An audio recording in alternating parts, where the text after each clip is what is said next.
Le voyage du vieux bateau, qui n'avait jamais navigué dans le village côtier de Port-Repos, tous les bateaux étaient fiers d'une chose, leur voyage. Il y avait le pêcheur éclair, qui bravait les tempêtes, et le marchand rapide, qui traversait les océans en un clin d'œil. Mais le plus grand et le plus beau des bateaux se nommait Amiral. Il était fait de chêne centenaire, avait une proue sculptée en forme de cygne, et ses voiles étaient d'un blanc pur. Le problème. Amiral n'avait jamais quitté le port.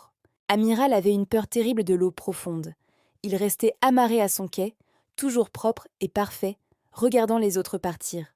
Les autres bateaux le taquinaient. « Amiral, tu es un beau bateau, mais sans voyage. Tu n'es qu'un meuble. » Amiral était désespéré. Il voulait partir, mais le simple clapotis de l'eau le rendait nerveux. Son seul ami était une petite mouette curieuse, nommée Alizée. Alizée connaissait toutes les mers du monde et passait ses journées à raconter ses aventures à Amiral.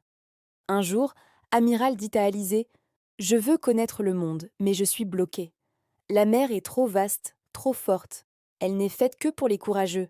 Alizée, la mouette, a ri. Mais Amiral, la mer est faite pour les curieux. Regarde bien. » Alizée lui a montré la différence entre les deux sortes d'eau, l'eau profonde et sombre. L'eau qui est loin, où il y a des vagues et des dangers. L'eau calme du port. L'eau qui est là maintenant et qui attend. Alizée a eu une idée folle. Si Amiral avait peur du grand océan, il commencerait par les petits océans. « Amiral, a dit Alizée, tu vas explorer tous les corps d'eau douce du monde.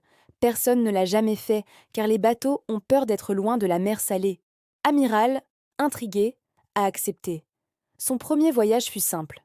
Ils ont suivi un petit canal qui partait du port, menant à l'intérieur des terres. Le voyage dans l'eau des fleurs. Ils ont traversé des marais. Amiral a découvert des nénuphars géants et des libellules jamais vues. L'eau n'était pas menaçante, elle sentait les fleurs sauvages. Le voyage dans l'eau du miroir. Ils sont arrivés à un lac de montagne, si calme que le ciel s'y reflétait parfaitement. Amiral n'avait pas peur. Il flottait sur un miroir du ciel. Il a découvert qu'il était fait pour la patience et la douceur, pas la vitesse. Le voyage dans l'eau qui chante. Ils ont remonté une rivière. L'eau était agitée par les rochers, mais elle ne brisait pas Amiral. Elle chantait de petits sons joyeux contre sa coque. Amiral a appris que l'eau n'était pas son ennemi. Elle était une collection d'amis différents, chacun avec son propre caractère. Le plus grand défi fut de traverser la vallée sèche, une plaine où l'eau avait disparu il y a des années. Amiral ne pouvait pas marcher, il a failli abandonner. Alizée a volé au loin et est revenue avec une idée. « Amiral, tu as des voiles et tu as le vent. L'eau est absente, mais l'air est pas là. » Amiral a regardé ses voiles, qui n'avaient desservi qu'à être belles. Il a regardé son mât.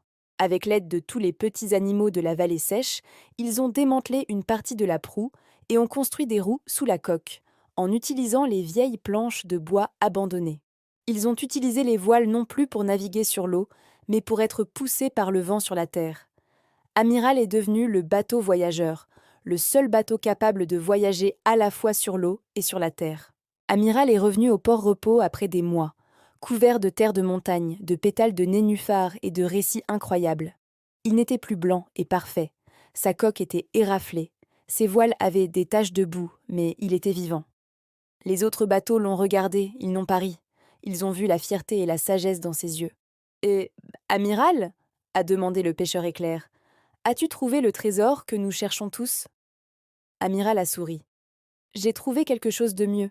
J'ai trouvé que le plus grand voyage n'est pas celui que l'on fait sur la bonne route, mais celui que l'on fait quand on dépasse sa peur et que l'on invente sa propre route. » Le village de Port-Repos a appris une leçon ce jour-là. Le plus grand bateau n'est pas celui qui a le plus de force, mais celui qui a le plus de curiosité. Et si vous avez peur de l'océan, n'hésitez pas.